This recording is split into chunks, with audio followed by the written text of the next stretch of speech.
আসসালামু আলাইকুম ৰমজান মুবাৰক আপোনাৰ সকলোলৈকে আৰু মই আজি বছৰৰ প্ৰথমটো ৰোজা ধৰিছো আৰু কালিলৈকে মোৰ পৰীক্ষা আছিলে কিন্তু আম্মা পাপাই ধৰিব দিয়া নাছিলে সেইকাৰণে আৰু আজি প্ৰথম ৰোজাটো ধৰিছো আপোনালোকে সকলোৱে যে যাতে দোৱা কৰিব যাতে মই সম্পূৰ্ণ আজি ৰোজাটো ধৰিব পাৰো আৰু ভালে ভালে আৰু যাওক আৰু মোৰ ৰোজাটো আপোনালোক সকলোৱে ৰোজা ভালে ভালে যাওক আৰু কাৰণ যোৱা বছৰ মানে আপোনাৰ ২৭-১২টালৈকে মই থাকি ভাত খাই দিওঁ মানে আম্মা পাপাই জোৰ কৰে সেইকাৰণে ভাতটো খাই দিওঁ আৰু এতিয়া আপোনালোকে সকলোৱে দোৱা কৰিব যাতে মই আৰু এইবাৰ গোটেই সম্পূৰ্ণ ৰোজাটো ধৰিব পাৰোঁ।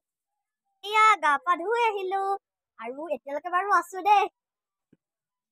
এইফালে আম্মাক মই অকণ হেল্প কৰি দিছো সহায় কৰি দিছো আৰু এয়া দেখিছে বেলি আছো আৰু মই যে চাপৰ সেইকাৰণে মানে কেৰাহীখন দেখাব পৰা নাই। পাৰিছো নে কমেণ্টত জনাবচোন দেই।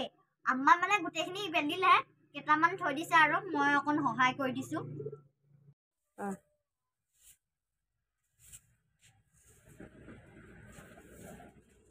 আমাৰ ইফতাৰ আপোনালোকে দেখিছে আৰু এইফালে কেঁচা বুট আৰু এতিয়া আমি ইফতাৰ কৰিম।